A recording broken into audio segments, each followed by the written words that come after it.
Intro, the night that was never meant to last. He thought it was just a night. She thought it was just a choice.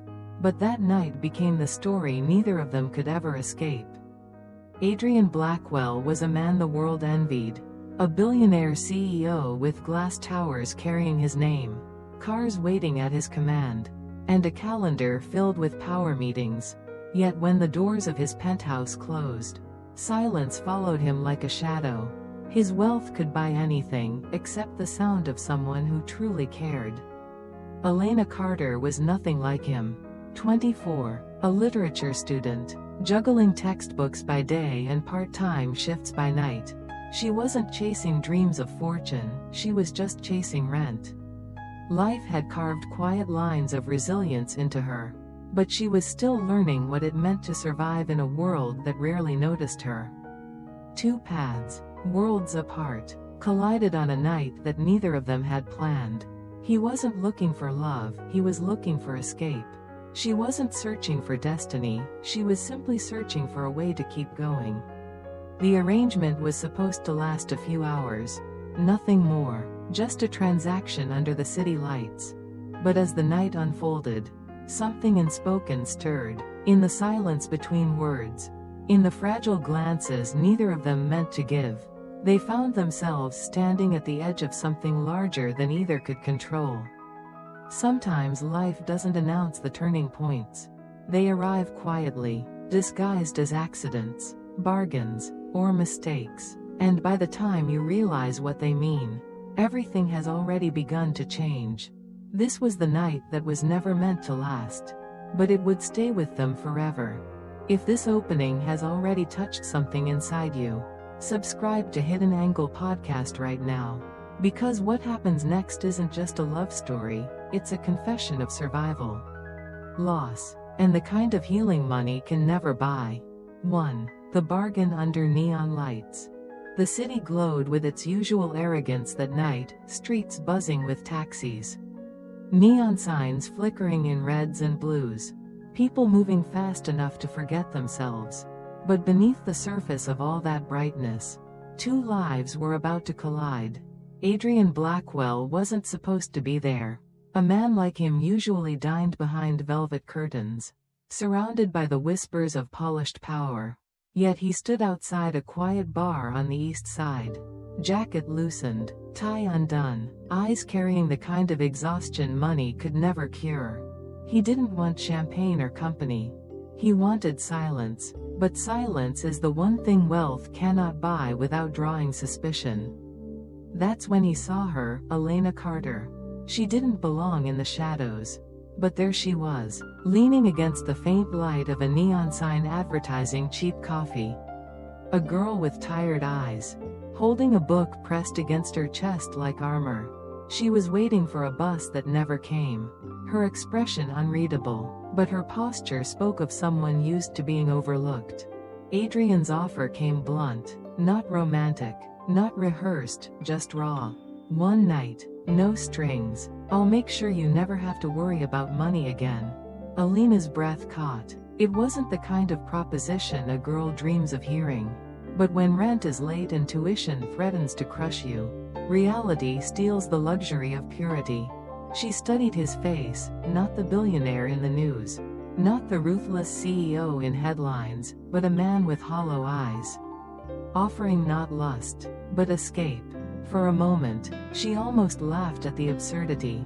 But then she remembered the stack of unpaid bills waiting at home. The landlord's warnings. The professors who didn't care why tuition hadn't been paid. Her voice came out softer than she expected. Fine. One night. The bargain was struck under neon lights, not out of love. Not even out of desire. But out of desperation and loneliness. Neither of them knew it then. But what began as a transaction would soon become the only thing that felt real in their lives. 2. A stranger's apartment, a stranger's world. The ride to his penthouse felt like stepping into another universe. Elena sat quietly in the backseat of the sleek black car, her hands resting on the book she still clutched like a lifeline. She had never been this close to wealth before, not in this raw, intimidating form. Outside the tinted glass, the city rushed by in streaks of neon and headlights. But inside, the silence was heavy, almost suffocating. When the elevator doors opened, she followed him into a space that looked more like a museum than a home. High ceilings stretched endlessly above her. Walls of glass revealed the glittering skyline, and polished marble floors reflected the city lights like a stage waiting for its actors. Yet for all its beauty, the air felt cold, sterile, like no one had truly lived here in years. Adrian moved with practiced indifference. He tossed his keys onto a counter, loosened his tie further, and poured himself a drink without offering her one. Elena stood near the doorway, unsure whether to step forward or turn around and leave. She realized that this wasn't just an apartment, it was a cage dressed in luxury. Her eyes wandered to the shelves. Rows of books lined them, but they were untouched, their spines stiff and pristine, like decorations rather than companions. A piano sat in the corner, glossy and perfect, but a thin layer of dust betrayed its silence. Everything about the room screamed of wealth, but nothing whispered of warmth. Adrian finally looked at her, his gaze unreadable. "You can sit," he said flatly. Elena lowered herself onto the edge of a leather sofa, her fingers tracing its smooth surface. She felt like an intruder in a place designed for appearances, not people, and for the first time that night, she wondered if the bargain she had agreed to was less about money and more about stepping into the hollow world of a stranger whose loneliness could swallow her whole. 3. The quiet conversation. The silence in the penthouse stretched on, long enough to feel like a third presence between them. Elena sat stiffly on the edge of the sofa, her hands folded over her book, while Adrian leaned back in his chair, swirling the amber in his glass. No words, no expectations, just the weight of two strangers trapped in the same room. Finally, it was Elena who broke the stillness. "Do you actually read any of those?" she asked, nodding toward the immaculate shelves lined with untouched books. Adrian's lips curved faintly, but it wasn't a smile. "They're for decoration. My interior designer thought they'd make me look cultured." Her brow furrowed. "You're surrounded by words you've never opened. That feels lonely." He set his glass down, his gaze fixed on her with a sharpness she didn't expect. "Lonely," he repeated. "That's an interesting choice of word." Elena shrugged. "It's just what it looks like. A house that doesn't sound like laughter. Books that don't tell stories. A piano that doesn't sing." Her words landed heavier than she realized, brushing against the emptiness he had spent years avoiding. He didn't answer immediately, only leaned forward, elbows on his knees. "And what about you? What's your story?" The question caught her off guard. She wasn't used to being asked. "There's not much to tell. Just a student, rent overdue, a girl who reads more than she lives." This time, Adrian did smile, faint and tired. Reading more than living might be smarter than the alternative. For a brief moment, their eyes met, not as client and arrangement, not as billionaire and student, but as two human beings, each carrying burdens the other couldn't yet name. The conversation faded again into silence, but this time, the silence felt different, not empty, not cold, almost safe. 4. A man haunted by loss. Adrian's eyes lingered on the untouched glass in his hand, as though the amber liquid might hold answers he had stopped looking for. The room was quiet again, but this time the silence didn't feel safe. It felt heavy, like a confession waiting to surface. He finally spoke, his voice lower, more brittle than before. "I used to play that piano," he said, nodding toward the dust-covered instrument in the corner. "She loved listening, said it made the house feel alive." Elena tilted her head. "She?" His jaw clenched, the words catching before they could escape. But then, as if something inside him cracked, he let them go. "My fiancée. We were engaged 3 years ago. She died in a car accident on her way to meet me. And I was late." The weight of the memory dragged his shoulders down. his carefully built armor collapsing under its own cracks. I built empires after that. More companies, more buildings, more zeros in the bank account. Everyone thought I was unstoppable.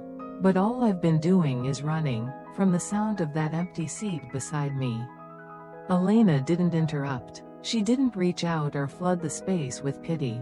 She simply sat still, her presence steady, her gaze meeting his without flinching. For a man surrounded by people who bowed, nodded, and never dared to look him in the eye, her silence was louder than any sympathy.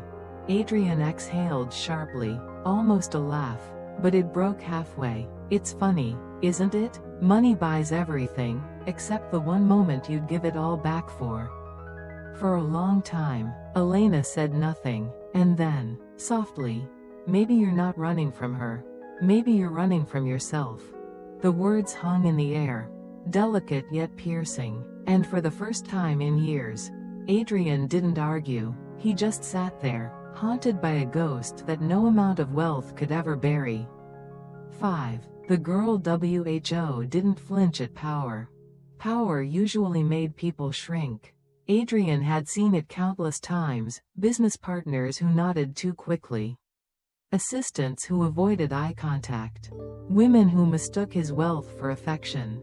His presence filled rooms, but it emptied people of their courage.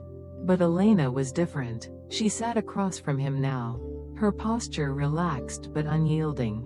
Her gaze steady, where others trembled. She studied him as if she were reading another page of her book. "You don't scare easily," Adrian muttered, half curious, half amused. Elena tilted her head, her voice calm. "Why should I? You're just a man, tired, lonely, maybe angry, but still just a man." The words struck him harder than he expected. It wasn't disrespect, it was honesty. Brutal, simple honesty, and it unnerved him more than boardroom betrayals ever had. He leaned back, testing her, letting silence press down like a challenge. Most people would have rushed to fill it, to prove themselves useful, charming, submissive. Elena simply waited, unbothered, her fingers brushing the worn spine of her book. For the first time in years, Adrian felt something unfamiliar, disarmed. Not by beauty, not by desire, but by the refusal of a young woman to treat him as anything other than human. "You realize most people in this city would sell their soul to sit where you're sitting," he said slowly. Elena's lips curved in the faintest smile.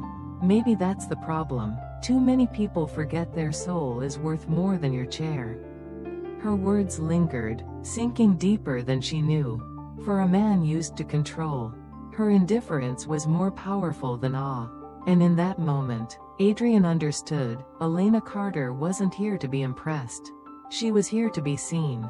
6. Morning should have been goodbye.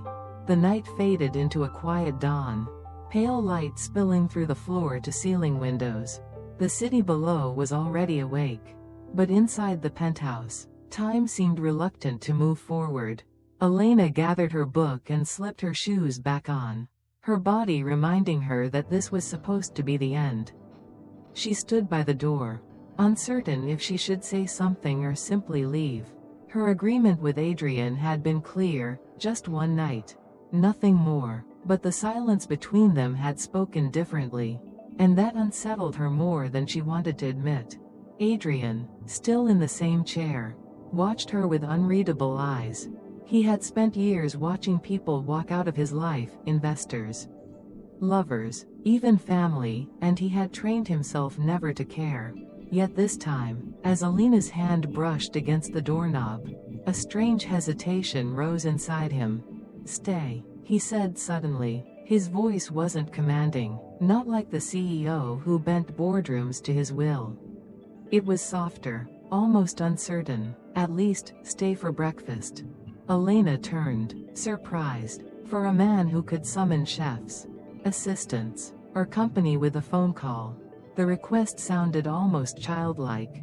"Breakfast?" she repeated, as though the word belonged to another world. He nodded once, looking away as though embarrassed by his own vulnerability. "It's been a while since I've shared a table with someone." The words settled in her chest heavier than she expected. She could have refused. She should have refused. But something in his tone, fragile, human, unraveled the walls she had built around herself. She let her hand fall from the door and walked back slowly. The city outside roared with its usual chaos. But in that penthouse, two people sat down to a quiet meal that neither had planned. Morning should have been goodbye. But it wasn't. 7 days that turned into weeks. What should have been nothing more than a fleeting arrangement stretched into something neither of them named. One morning became 2, then 5, then 10. Adrian found himself waiting for the sound of footsteps that weren't staff. For the quiet clink of Alina's cup against his marble counter. For the presence of someone who didn't need anything from him except space to be herself. Their routine was simple, almost fragile. She would read by the window while the city buzzed below, her lips moving silently as though reciting words to herself. He would sit across from her, sometimes pretending to check emails, but more often stealing glances, trying to understand why her silence felt louder than all the voices in his empire. There were no declarations, no promises, just shared meals, fragments of conversation, and an unspoken rhythm that softened the edges of his life. For a man who measured worth in numbers, Adrian began to measure days in her presence. One afternoon, he caught himself laughing, an unguarded, genuine sound that startled even him. Elena had raised an eyebrow at one of his cynical remarks, delivering a dry retort that left him speechless before he broke into laughter. The sound echoed in the penthouse, unfamiliar but welcome, as if the walls themselves had been waiting to hear it. And Elena, though cautious, couldn't deny the shift within her. She told herself this was temporary, that she was just passing through his world. But each time she packed her bag to leave, his quiet glance, never pleading, never commanding, pulled her back. Days blurred into weeks, and the boundaries of their bargain dissolved. What began as a transaction now looked dangerously close to something else. Something fragile, something real. 8. The world outside whispers. The world had a way of noticing what was never meant to be seen. At first, it was nothing more than curious glances. Adrian Blackwell, the untouchable billionaire, stepping out of his car with a girl no one recognized. No headlines, no cameras, just whispers that floated through lobbies and boardrooms like smoke. But whispers grow quickly when tied to power. Business partners speculated in hushed tones.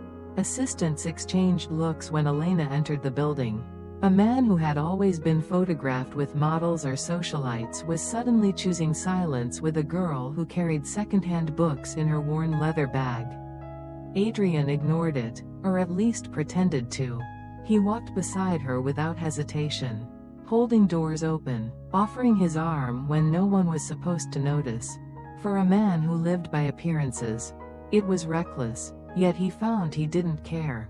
Elena, however, felt the weight. She wasn't blind to the stares when she trailed behind him into restaurants where waiters whispered her name as if she didn't belong. She heard the rumors at the university, stories twisted by envy, suggesting she had sold herself for comfort. Every word pressed against her like invisible chains. One evening, when the tension was thick enough to choke, she asked him quietly, "Do you even hear them? The way they talk about us?" Adrian's jaw tightened, but his voice was steady. "Of course I hear them. I just don't give them the power to matter." She searched his face, trying to find certainty in his defiance. But she wasn't like him. Her armor wasn't made of steel and empire. She was flesh and fear, learning how cruel the world could be when it saw you as a trespasser. Still, there was something in the way he reached for her hand under the table, firm and unshaken, that told her the whispers couldn't rewrite what was happening between them. Not yet. 9. Her goodbye letter. The letter was folded twice, tucked neatly between the pages of the book she always carried. Elena left it on the marble counter, the place where her presence had lingered the most, where mornings began with coffee and silence that felt like something more. Her handwriting was small, steady, but the words trembled with truths she could no longer hold back. Adrian, you gave me safety. You gave me a space where I could breathe, where I wasn't just surviving. But I can't stay, not like this. She paused while writing, her chest tightening with every line. I'm afraid that I'm not real to you, that I'm only filling a seat that belonged to someone else. I see her shadow in your eyes, even when you look at me, and I don't want to spend my days wondering if I'm just a ghost you've chosen to keep near. The ink smudged where her hand shook, but she pressed on. This was supposed to be a transaction, and somehow it became more. That's what scares me, because the more I stay, the more of myself I lose in the silence between us. Her final lines were the heaviest. Please don't come after me. You deserve to heal, but I can't be the bandage for wounds I didn't make. Thank you, for the mornings, for the laughter I didn't expect, for letting me feel seen. But it's time I disappear before we both mistake this for forever. When she set the pen down, her tears had already dried into resolve. She closed the book, placed it carefully on the counter, and walked out without looking back. The apartment was still when Adrian returned. Only the letter waited, silent but screaming, a reminder that sometimes goodbye doesn't arrive with words spoken aloud, it arrives in ink. Written by hands that trembled and a heart that no longer could. 10. The night he finally broke. The penthouse was silent when Adrian returned that night. Too silent. He knew before he saw it, that something was missing. The faint trace of coffee on the counter. The hum of a presence that once filled the empty rooms, gone. Then he saw the book. Her book, left deliberately on the marble counter. Heavier now, not with words but with the folded letter inside. His hands trembled as he opened it, reading each line with a growing weight pressing down on his chest. The words weren't cruel, but they cut sharper than any betrayal he'd ever faced. She hadn't left out of anger. She had left out of fear, fear of being nothing more than a stand-in for the ghost he carried. Adrian sank into the chair, the letter slipping from his hand onto the floor. For years, he had built walls of steel around his grief, stacking money and power like bricks to keep it sealed inside. But Elena had walked past them with nothing but honesty, and now her absence tore those walls apart. The night stretched endlessly. He poured drink after drink, but the burn of whiskey couldn't numb the hollow ache. For the first time in years, he allowed himself to fall apart, his face buried in his hands. His shoulders shaking under the weight of a loss that felt new and old all at once. He whispered her name into the empty room, not his fiancée's, but Elena's. The realization struck him like lightning. He hadn't hired her to fill a shadow. He had kept her because she was the first reason in years he wanted to live. And now she was gone. Outro, love that was never bought. Love was never part of the bargain. Not on that first night. Not in the silence that followed. Not even in the fragile mornings that stretched into weeks. Yet somewhere in the spaces they never defined, it was born, not through promises, not through wealth, but through the quiet presence of two people who had forgotten what it meant to be seen. Adrian had built his life on control, on numbers, contracts, and walls high enough to keep the world out. Elena had built hers on survival, on scraping by, on holding her breath and hoping the next day wouldn't crush her. Together, they discovered something neither had planned for, meaning. A reason that couldn't be bought or bargained, but simply lived. Her letter left him broken. Yes, but it also left him changed. Because for the first time, he realized the truth. He hadn't been searching for distraction or comfort. He had been searching for something money could never buy. And isn't that the haunting beauty of stories like this? That sometimes the richest man in the room is the one who finally learns that wealth means nothing without someone to share it with. That sometimes the girl who has nothing ends up holding the one thing that can save him, her presence. Her honesty. Her courage to leave when staying would mean losing herself. Love that is never bought is love that lasts, even if it doesn't stay. Now, I'd love to hear from you. Do you believe love can truly exist without conditions? Without bargains? Without price tags? Drop your thoughts in the comments below. I read every single one. And if this story touched you, don't forget to like this video, share it with someone who needs to hear it, and subscribe to Hidden Angle Podcast for more untold stories of love, loss, and redemption, because sometimes, the angle you never saw is the one that changes everything.